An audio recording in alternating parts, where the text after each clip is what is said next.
बात 2022 के रण की करेंगे। 2022 विधानसभा चुनाव होने हैं और अलग अलग चैलेंजेस अलग अलग पार्टियों के लिए हैं, लेकिन उत्तर प्रदेश में माहौल जिस तरीके का बना हुआ है, विपक्ष फायदा इसका पाने की कोशिश कर रहा है। विपक्ष के अलग अलग दावे हैं, लेकिन सवाल यही कि मुख्यमंत्री योगी आदित्यनाथ की तरफ से कौन सी वो रणनीति तैयार की जा रही है जिसमें लोगों का दिल भी जीता जाएगा, विश्वास भी जीता जाएगा और एक बार फिर से सत्ता में वापसी हो पाएगी। ये जो 4 तस्वीरें मेरे इर्द गिर्द आप देख रहे हैं, इन्हें देखकर अंदाजा आप लगा पा रहे होंगे राजनीति में कौन कैसा दाव खेलने की कोशिश कर रहा है। ये वही राजनीति है जहां आज दुश्मन कल दोस्त बन जाते हैं और दुश्मन दोस्त कब बन जाए ये कुछ पता नहीं चलता। ऐसे में गठबंधन की खबरें भी अलग अलग पार्टी की मिल रही हैं। ओवैसी ऐलान कर चुके हैं कि राजभर के साथ 100 सीटों पर अपने उम्मीदवार उतारेंगे। उनके चुनने की प्रक्रिया भी शुरू हो गई है। मायावती जो ये ऐलान कर चुकी हैं कि अकेले चुनाव लड़ेंगी, क्योंकि पिछले चुनावों में गठबंधन का नतीजा वो देख चुकी हैं। ऐसे में विपक्ष क्या भूमिका निभाएगा, कैसे चुनाव की तैयारी कर रहा है, ये बड़ा सवाल है। लेकिन मौजूदा स्थिति में चैलेंजेस बहुत से होने वाले हैं यूपी सरकार के आगे भी, फिर चाहे वो कोविड का टाइम हो या फिर बेरोजगारी की समस्या हो या फिर प्रवासी मजदूरों की समस्या हो। स्वास्थ्य व्यवस्थाएं कैसे दुरुस्त हो पाएंगी, कैसे शिक्षा व्यवस्था को और बेहतर किया जाएगा, ये तमाम वो बुनियादी बातें हैं जिनको लेकर चर्चा जरूरी है। चर्चा होगी, लेकिन उससे पहले बड़ी खबर उत्तर प्रदेश में 2022 के चुनाव से पहले की है, जिसमें सियासी समीकरण बदलते हुए नजर आ रहे हैं। यूपी में 100 सीटों पर AIMIM की तरफ से चुनाव लड़ा जाएगा, ये असदुद्दीन ओवैसी साफ कर चुके हैं। राजभर की पार्टी से ओवैसी की पार्टी का गठबंधन होगा।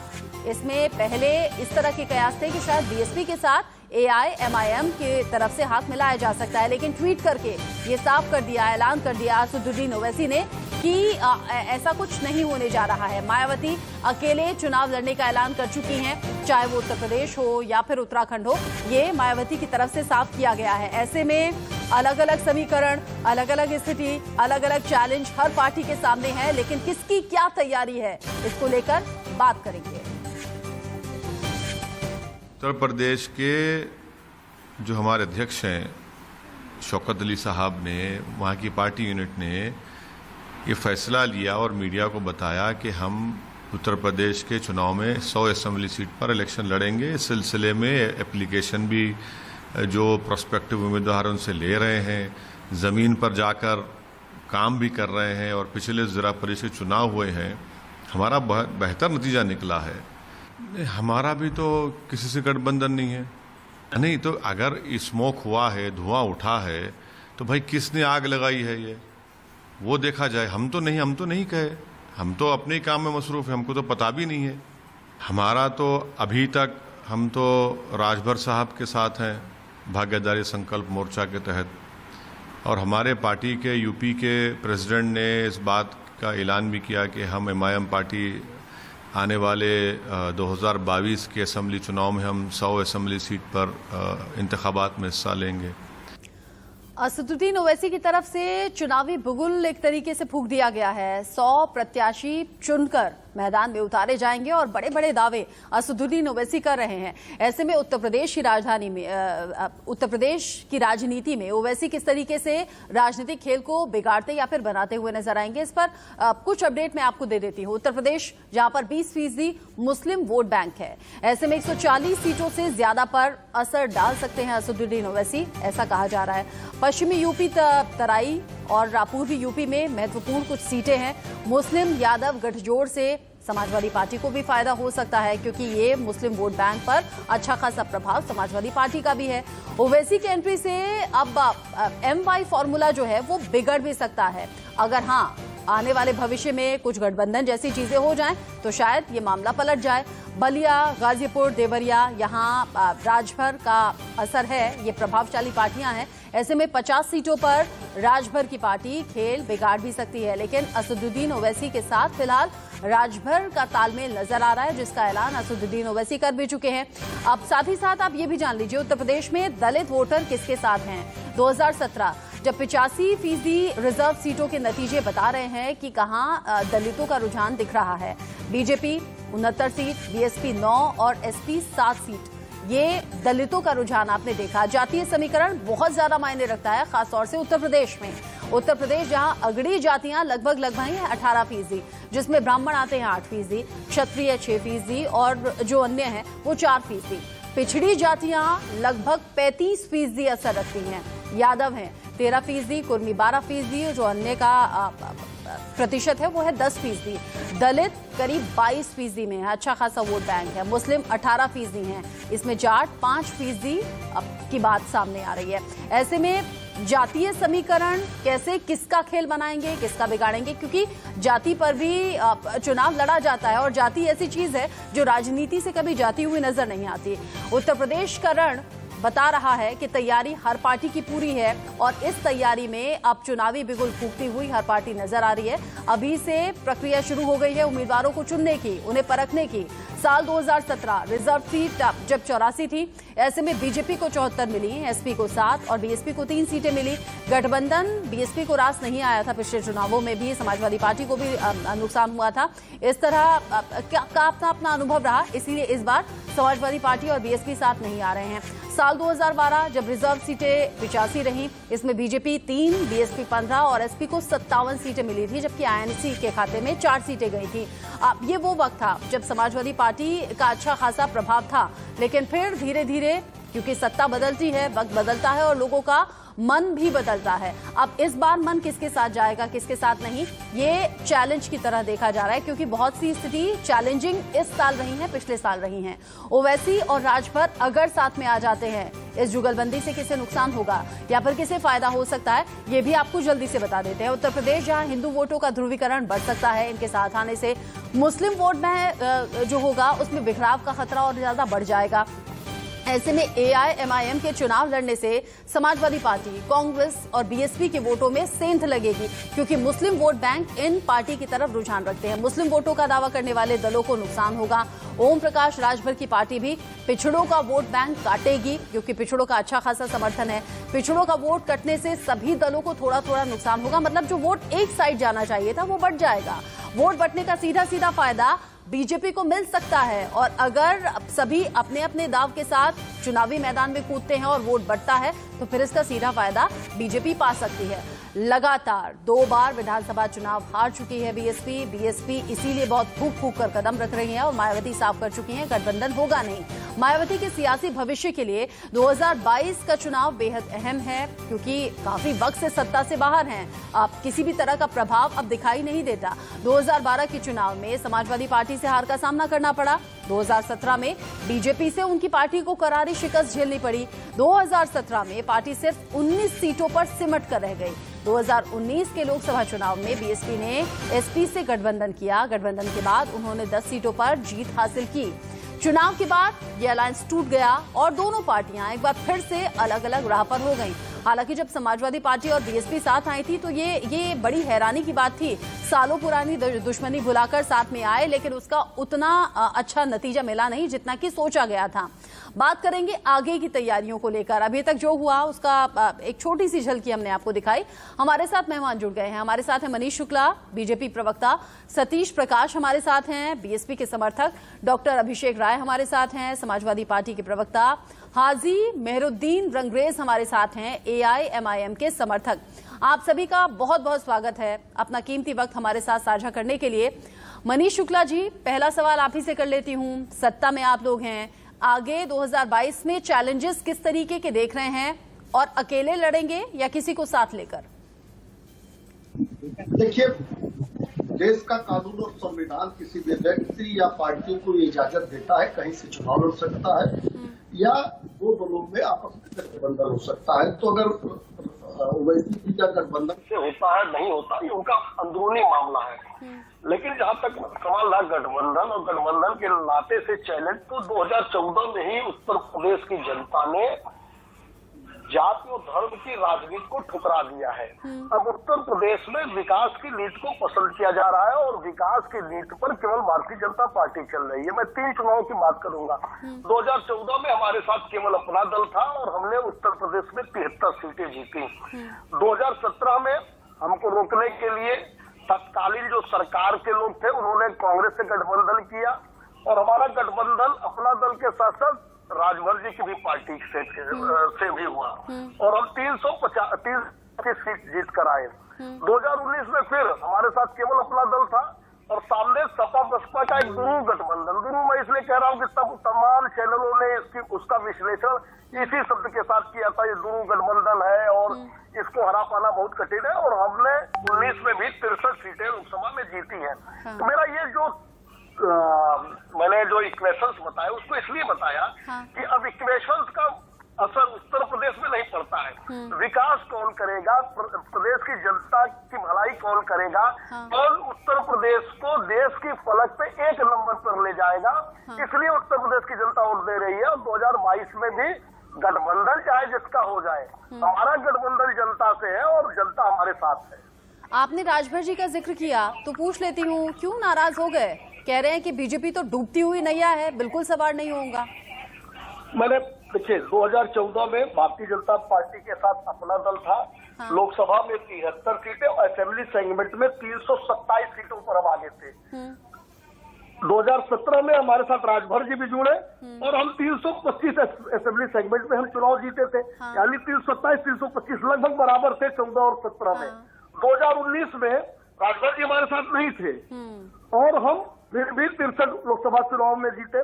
और हम बताएं, उपचुनाव हुआ था, उपचुनाव में भी राजभर जी हमारे खिलाफ लड़े थे और मऊ और बलिया जहां उनका बहुत आधार आप मतलब मैं समझ गई इस बात को था। मऊ में हमारा प्रत्याशी चुनाव जीता, उनका प्रत्याशी मैं समझ गई। आप ये कहना चाह रहे हैं कि भले ही राजभर जी या और बाकी छोटी पार्टियां साथ आए ना आए, जनता का साथ, जनता का विश्वास बीजेपी के साथ बना हुआ है, ऐसा आपका आत्मविश्वास फिलहाल बोल रहा है। सतीश प्रकाश जी, क्यों मायावती किसी से आप गठबंधन नहीं करना चाहती? क्या पिछली बार के झटके से उबर नहीं पाई या कह रही हैं कि अकेले चुनाव लड़ूंगी?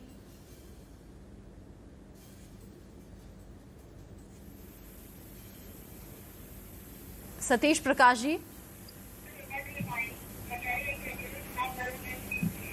सतीश जी आवाज नहीं मिल रही है क्या?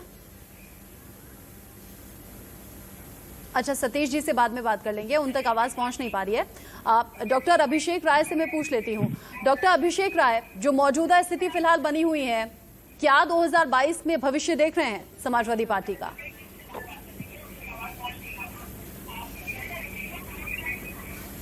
हमारा विकास यहाँ राम राज्य आने वाला था और आरबी की रिपोर्ट है कि पिछले 20 में सबसे ज्यादा क्राइम जो हुआ वो उत्तर प्रदेश में बढ़ा है।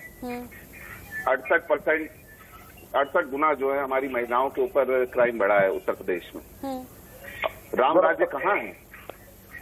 कहीं नहीं।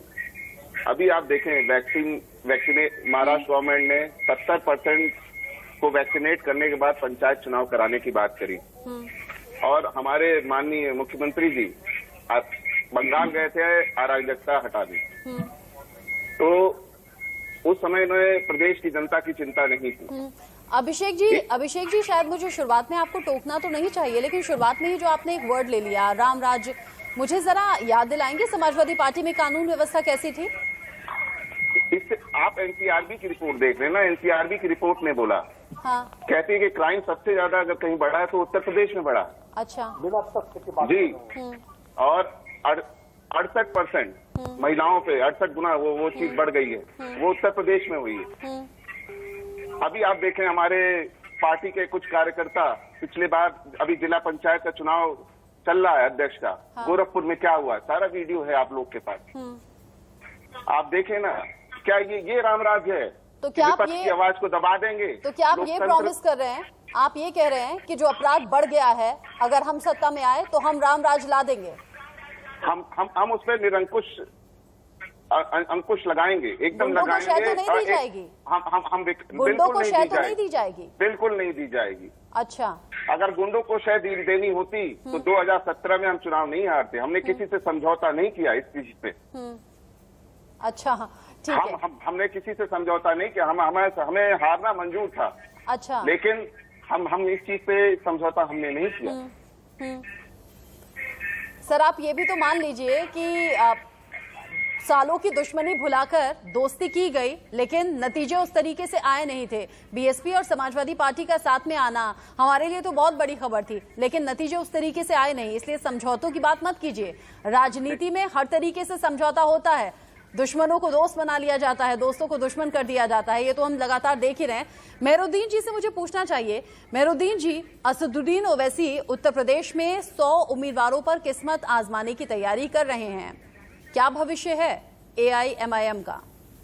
लोग बीजेपी बसपा और सपा से तंग आ चुकी है, इसलिए वो MIM को चुनेगी इस बार। और जो हमारे अध्यक्ष जी ने कहा, ओवैसी साहब ने, हम इस बार राजभर जी के साथ मिलकर चुनाव लड़ेंगे यूपी में और अच्छे से अच्छा प्रदर्शन करेंगे मुस्लिम बहुमूल्य क्षेत्रों में। और जो हमारे SC ST जो हमारे भाई हैं, उन सबको अपने साथ लेके चुनाव लड़ेंगे और हम इसमें जीत हासिल करेंगे। अच्छा, मुझे एक बात बताइए, सिर्फ 100 सीटों पर लड़ने का फैसला क्यों? हम गिनी चुनी सीटों पर ही लड़ेंगे जहाँ पे हम जीत आपने सकते हैं। मुस्लिमों का जिक्र किया, मतलब आपको सिर्फ ये भरोसा है कि सिर्फ मुस्लिम वोट बैंक मिलेंगे, उसके अलावा कोई नहीं? नहीं, मुस्लिम, दलित मुस्लिम, मैंने बताया अभी अच्छा। आपको, दलित और मुस्लिम और जो सपा बसपा और बीजेपी से तंग लोग हैं, वो सब लोग हमें ही वोट करेंगे। तो क्या बदल लेंगे सर? 100 सीटों पर क्या बदल लेंगे आप उत्तर प्रदेश में? आप कह रहे हैं कि हर पार्टी से दुखी हो चुकी है उत्तर प्रदेश की जनता, और आप 100 सीटों पर लड़ने की बात कर रहे हैं। पूरी यूपी के लोग परेशान है। हाँ। सपा बसपा से भ्रष्टाचारियों से, इनसे भ्रष्टाचार जो है करते हैं सरकार में, और इनकी नीतियों से लोग परेशान है। तो इसलिए अब की बार ये मौका देंगे MIM को, यूपी की जनता। लेकिन उसमें भी कुछ तूफानी कर नहीं पाएंगे, सिर्फ 100 सीटें हैं। लोग अगर प्यार और सपोर्ट देंगे भी तो कितना देंगे सर 100 सीटों पर? अगर तीसरा मोर्चा, अगर कोई मोर्चा बनता है तो हम अच्छा। समर्थन देके सरकार में आएंगे। अच्छा, मतलब वो वाली बात है, कहीं की ईंट कहीं का रोड़ा, भानुमति ने कुनबा जोड़ा, वो उस तरह की कुनबा जोड़ने की बात आप कर रहे हैं। मुझे सतीश जी से भी बात करनी चाहिए। सतीश जी, इस तरह का कोई तीसरा मोर्चा तैयार हो रहा है क्या? सब अपने अपने फ्रंट पर खेल रहे हैं, कोई किसी के साथ नहीं है? नहीं, देखिए, मोर्चा तीसरा मोर्चा या दूसरा मोर्चे का नहीं है। हाँ। हमने कहा है कि हम उत्तर प्रदेश की एक बड़ी राजनीतिक ताकत भी है और हमने 4 बार उत्तर प्रदेश में सत्ता भी चलाई है। हाँ। और 2007 से लेकर के 2012 की जो उत्तर प्रदेश की मोस्ट पॉपुलर सरकार भी हमने उसी उत्तर प्रदेश को दी है बहन जी के नेतृत्व में।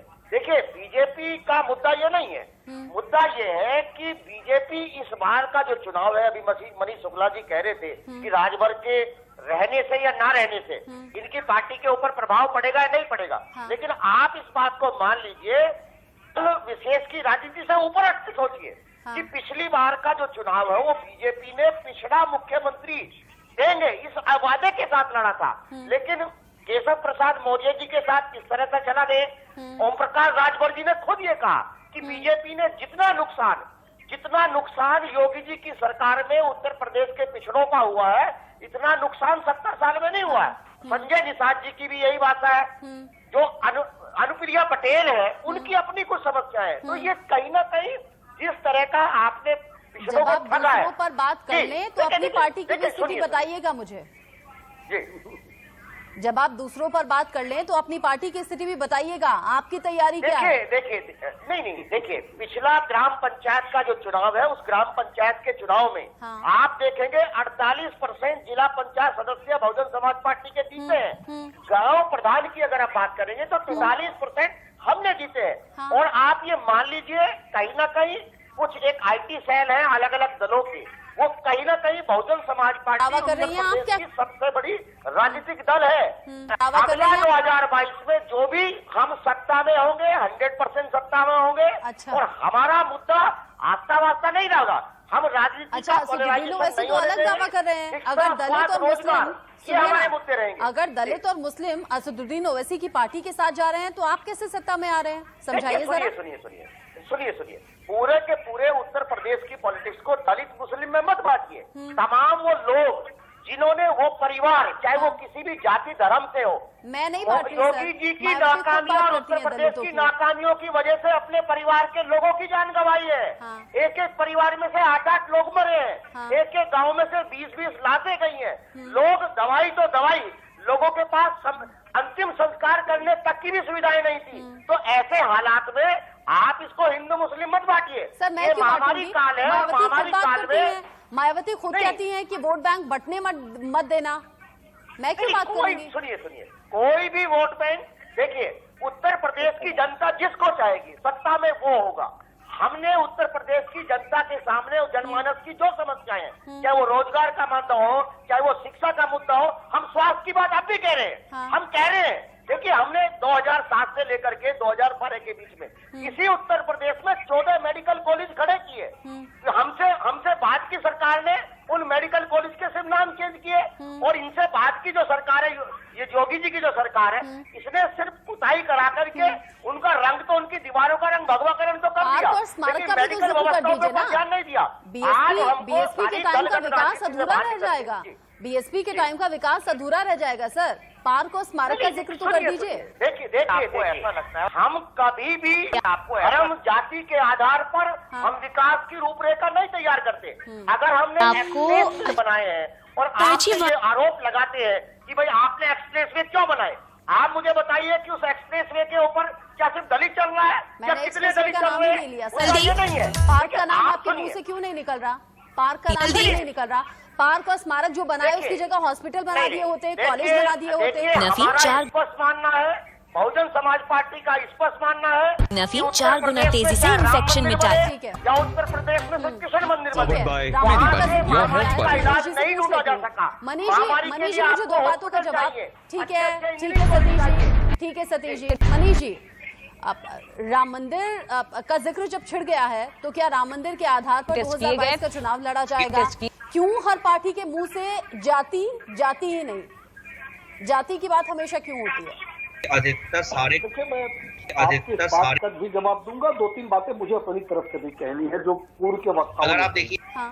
अभी एक एआईएम के जो प्रवक्ता है वो कह रहे थे दलित और मुस्लिम। हाँ। अलीगढ़ की चप्पल की घटना हुए भी बहुत दिन नहीं हुआ, 20-25 दिन हुआ। अगर आप देखिए, इन्हीं की पार्टी के युवा मोर्चे के अध्यक्ष ने क्या कहा कि हम दलितों की बारात को नहीं उठने देंगे। पर कोविड लगातार कहा, इनकी पार्टी ने कहा, और न बसपा ने सवाल खड़ा किया, न कांग्रेस ने सवाल खड़ा किया, न सपा ने सवाल खड़ा किया। तुष्टीकरण के लिए सभी लोग बात खड़े हुए, केवल भारतीय जनता पार्टी के लोग खड़े हुए, और हमारी सरकार ने 11 लोगों को जेल भेजा कड़ी कार्रवाई की। तो ये खोखले दावे हैं सब। केवल वोट के लिए दलित मुस्लिम याद आता है, लेकिन जहां इस तरह की घटना होगी सबके मुंह पे चुप्पी लग जाती है। दूसरी बात, अभी आपने कहा, आपने भी जिक्र किया, मैं भी याद दिलाता हूँ अभी सतीश प्रकाश जी को। इन्होंने कहा नहीं हम जाति और धर्म की बात नहीं करते। सहारनपुर में 2019 के चुनाव के दौरान अखिलेश यादव जी मंच पे थे और मायावती जी चिल्ला के कह रही थी कि देखो भाई मुसलमानों का वोट न बदले पाए, न देना। याद है सतीश जी? सपा के प्रवक्ता से भी पूछिए, याद है उनको? खुलेआम मंच से जाति और धर्म के आधार पर राजनीति करने वाले लोगों के मुंह से ये बातें अच्छी नहीं लगती। 4 बार सत्ता में रहे और 4 बार सत्ता में, अब मैंने जो सवाल खड़ा किया उसका जवाब धार्मिक उन्माद झूठे तर्क मत दीजिए। आप सारे इतने ही झूठे हैं जैसे आपने कहा कि हम 48। सतीश जी शांत हो जाइए ना। सतीश जी अभी इतनी देर तक आप बोल रहे थे ना। सतीश जी, मनीष जी बोलेंगे। नहीं सतीश जी शांत रहिए। सतीश जी अभी कितना वक्त दिया था आपको बोलने के लिए? सतीश जी, हिंदू मत से आते हैं। सतीश जी बारी आएगी तो बोलिएगा। सतीश जी प्लीज, सतीश प्रकाश शांत रहिए। कि कोई भी व्यक्ति जो उत्तर प्रदेश का निवासी है। सतीश जी आपका नाम मनीष नहीं है। सतीश जी आपका नाम मनीष नहीं है, मनीष जी बोलेंगे। सतीश जी, मनीष जी बोलेंगे। सतीश जी की आवाज डाउन कर दीजिए, मनीष जी बोलेंगे। मनीष जी अपनी बात कह लें। सतीश जी आप इतनी देर से बोल ही रहे थे। देखिए, चूंकि इनको पता है कि मैं तर्कसंगत तरीके से इनके सारे झूठ की पोल खोलने लगा हूँ। इन्होंने कहा कि 48% सीटें जिला पंचायत की हम जीत गए। मतलब ऐसी बात मत करिए सतीश जी, लोग हंसते हैं इस तरह से बातें सुन के, जो आप लोग चैनलों पे किस तरह का झूठ बोलते हैं। झूठ मत बोलिए। 48% ग्राम प्रधान का चुनाव आप लड़े थे, जिस चुनाव को आप लड़े ही नहीं वो आप जिला पंचायत सदस्य यही है आपका 2022 में भी होगा। सतीश जी ऐसी क्या बौखलाहट? सतीश जी ऐसी क्या बौखलाहट? इतना क्यों बौखलाना? अपनी बारी का इंतजार तो कीजिए, थोड़ा धैर्य रखिए। आप सभी उम्र में बड़े हैं, बार बार मुझे चीखना चिल्लाना पसंद नहीं है। सतीश जी शांत रहिए। ठीक है, ठीक है, आप शांत रहिए, अपनी बारी का इंतजार कीजिएगा। मनीष जी अपनी बात पूरी रख भी नहीं पाए। साथ ही मुझे जानना चाहिए समाजवादी पार्टी के प्रवक्ता अभिषेक राय जी से भी कि अखिलेश यादव 2022 को सोचकर क्या मैनिफेस्टो में रखने वाले हैं। खासतौर से युवाओं की नजरें बहुत ज्यादा हैं। बात होगी पहले हेडलाइंस।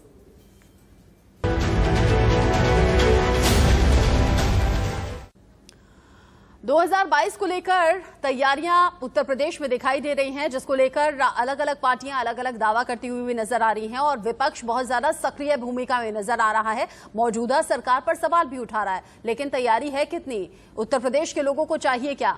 चर्चा लगातार चल रही है। इससे पहले मनीष जी से बात हो रही थी। सतीश जी, आपसे रिक्वेस्ट रहेगी, बीच में मत बोलिएगा, चीखिएगा, चिल्लाइएगा बिल्कुल नहीं। जब मैं आपसे बात कर रही थी आपको पर्याप्त समय मैंने दिया था। लेकिन अभिषेक जी, अखिलेश यादव से बड़ी उम्मीदें हैं उत्तर प्रदेश के, खासतौर से युवाओं को। वो युवा जो शिक्षा बेहतर चाहता है, वो युवा जो बेरोजगारी दूर करना चाहता है, वो युवा जो पांव पर खड़ा होना चाहता है अपने परिवार का भरण पोषण करने के लिए। मैनिफेस्टो में क्या रहने वाला है? कैसे लोगों का दिल जीतेंगे अखिलेश यादव? देखें, हम तो सिर्फ विकास की बात करते हैं। अभी आप देखें, हमारा विकास का सबसे बड़ा मॉडल है आगरा लखनऊ एक्सप्रेसवे। हमने 21 महीने में उसको तैयार किया। 4.5 साल हो गए सरकार को। पूर्वांचल एक्सप्रेसवे बने, जो पूर्वांचल की दिल की धड़कन बनने वाली, वो बिना चले उस पे ही गड्ढे अभी बनने शुरू हो गए। ये है इनका विकास का मॉडल। ये सिर्फ नाम और फीता काटना जानते हैं, नाम बदलना और फीता काटना।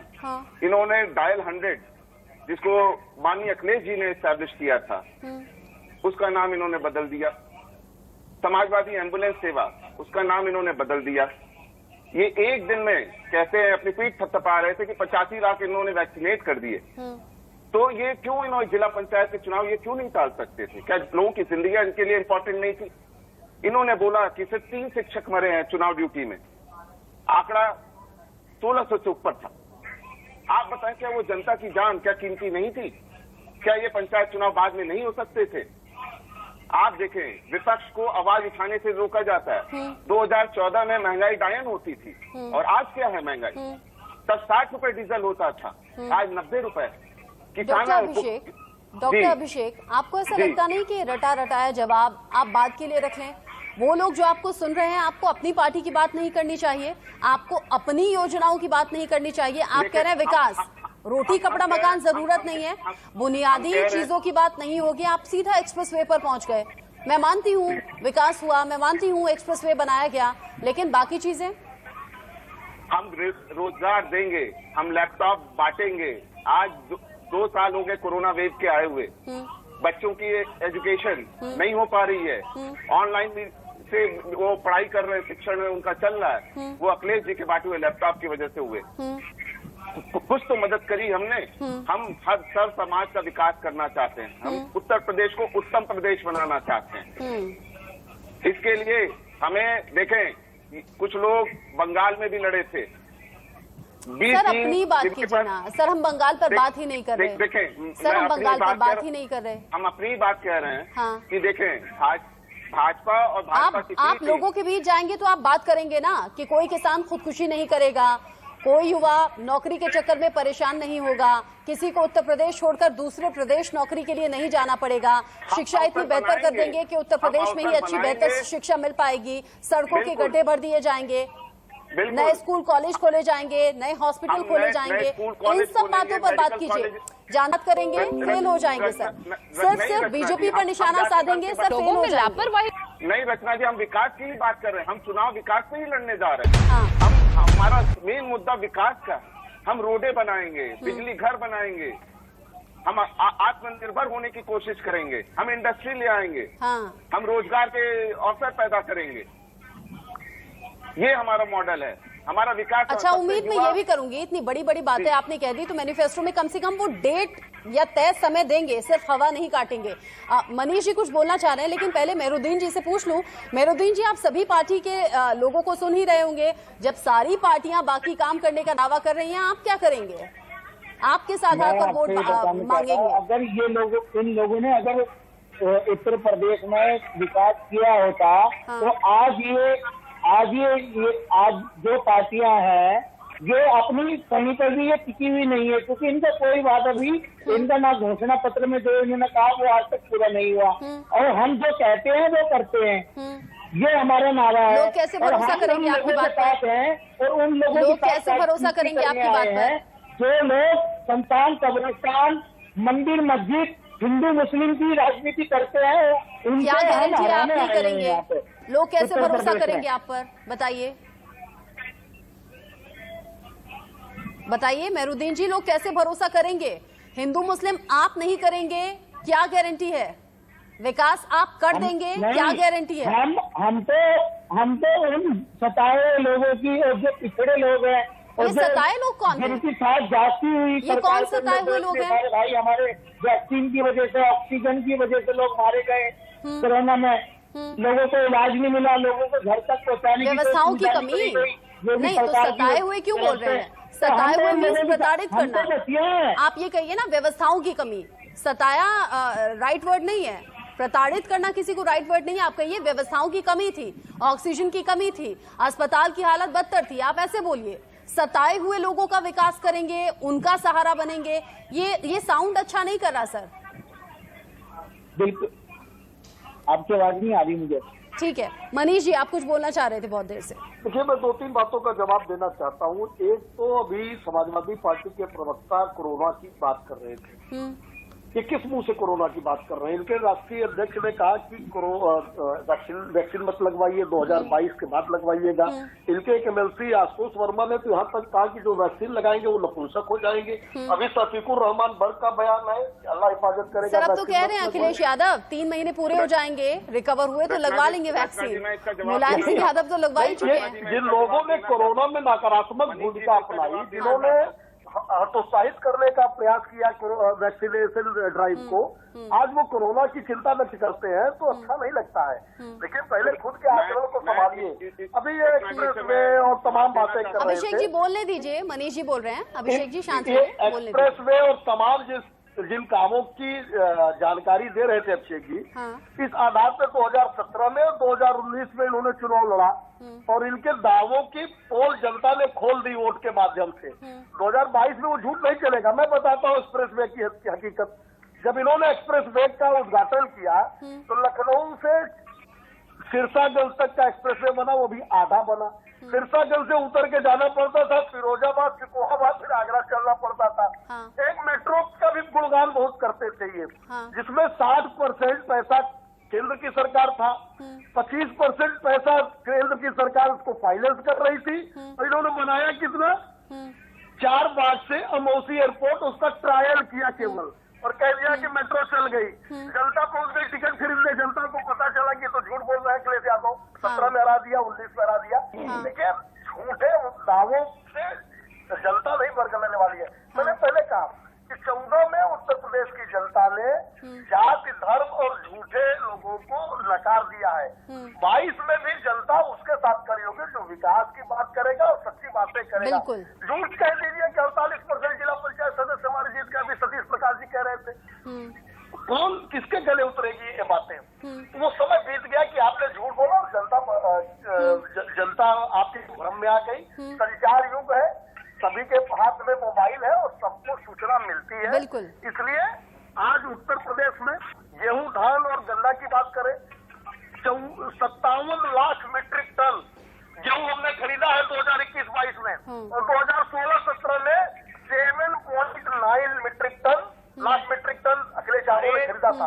57 लाख मीट्रिक टन और 7 लाख मीट्रिक टन है ये किसानों का है। और मैं जितनी बातें मैंने कही हैं, सारी बातें मैंने उत्तर प्रदेश की जनता और खासतौर से युवा, सर उत्तर प्रदेश की जनता और खासतौर से युवा बहुत जागरूक है, बहुत जागरूक है। समझते सब हैं, ना जाति के नाम पर बटेंगे, ना धर्म के नाम पर बटेंगे। सतीश प्रकाश जी, मुझे ऐसा लगता है कि मायावती को 2022 के मद्देनजर जो मैनिफेस्टो बनेगा उसमें ये भी ऐलान कर देना चाहिए कि अगर मैं सत्ता में आती हूँ तो पार्क नहीं बनाऊंगी, स्मारक नहीं बनाऊंगी, मैं बनाऊंगी हॉस्पिटल, मैं बनाऊंगी कॉलेज, मैं दूंगी हर स्तर पर छत। नहीं, देखिए, अगर आपको ऐसा लगता है और उत्तर प्रदेश की जनता को ऐसा लगता है कि अगर पार्कों से बस दिक्कत है, अगर बहुजन समाज पार्टी के पार्कों से दिक्कत है, सर दिक्कत इस बात से है कि रोटी, कपड़ा, मकान नहीं है उत्तर प्रदेश के लोगों के पास। दिक्कत इस बात से है। हमने गंगा एक्सप्रेस वे बनाने की बात की, हमने गंगा सफाई की बात की, लेकिन इस देश के तमाम जो संस्थान हैं उसमें पर्यावरण के भी बहुत सारे ठेकेदार हैं। उनको लगा कि अगर हम गंगा के किनारे किनारे और गंगा सफाई की बात करेंगे तो हमारी बात मानी नहीं ना। अगर हमसे बात कीजिए। सर आपको लगता है कि बातों से बात बनती है? सतीश जी, आपको लगता है बातों से लोग मान जाते हैं क्या? बात कीजिए ना। सतीश जी, ऐसा लगता है आपको बातों से बहल जाते हैं लोग? सिर्फ नहीं, एक चीज सुनिए, बेहतर थी नहीं, सर, नहीं, सिर्फ एक नहीं, चीज बेहतर देखिए, थी, मुझे मेरी बात- कानून व्यवस्था बेहतर थी, अपराध का ग्राफ नहीं, नहीं, नीचे आप था, सुनिए, मैं मानती हूँ। सुनिए। देखिए मनीष जी ने गन्ना उत्पादन की बात की। मनीष जी यहाँ टीवी डिबेट में बैठे गन्ना मूल्य का अगर मैं झूठ भुगतान। बोल रहा हूँ और तमाम गन्ना साधन मूल्य आपके का पास है। भुगतान। आप मुझे बताइए कि 4.5 कितना गन्ना मूल्य का भुगतान आपने किया था? सरकार बताइए और जो बीजेपी की सरकार है, जो किसानों के हित की बात कर रही थी, 1 रुपया भी अगर गन्ने के ऊपर बढ़ाया हो तो आप मुझे बता दीजिए। ये सारी चीजें हैं सर। और देखिए अच्छा, मतलब वो तो बेहतर है ना कि आप कागजों में बढ़ाते रहिए लेकिन किसान के अकाउंट में पहुंचे कुछ नहीं, वो बेहतर है। अरे सिर्फ भाई हवा अकाउंट काटे। की बात कर रही हो। 125 सुनिए, 5 सेकंड उत्तर दीजिए। प्रदेश के गन्ना किसानों का फायदा देखिए। 5 सेकंड। 125 रुपये कुंटल का सर मैं जानती गन्ना जो हूँ, है, सर मैं जानती हूँ उत्तर प्रदेश के किसानों से, बहुत से किसानों से बात होती है, वो लोग कहते हैं पिछली सरकारों में वक्त से पेमेंट नहीं होता था, मौजूदा सरकार में होता है। सर मैं तो ग्राउंड की बात कर रही हूँ, मैं ग्राउंड की बात कर रही हूँ, मैं किसी पार्टी की बात नहीं मानती, मैं ग्राउंड की बात कर रही हूँ। किसान कहते हैं कि हाँ अब वक्त से पेमेंट आ जाता है, पहले नहीं आता था। बहुत शुक्रिया आप सभी का हमारे साथ जुड़ने के लिए। आप मनीष जी थे, अभिषेक जी थे, सतीश जी थे और मेहरुद्दीन जी थे, आप सभी का बहुत बहुत शुक्रिया। उत्तर प्रदेश में 2022 में चुनाव है, सब अपने फायदे की राजनीति तलाशेंगे भी, खोजेंगे भी और हो सकता है कि आपको भ्रमित या बहकाने की कोशिश भी करें, लेकिन आप अपनी बुद्धि और अपने विवेक का इस्तेमाल कीजिएगा, अपनी पसंद का नेता चुनिएगा जो आपके भविष्य को, जो उत्तर प्रदेश के भविष्य को बेहतर बना सके। एक छोटे से ब्रेक का वक्त है, लौटेंगे।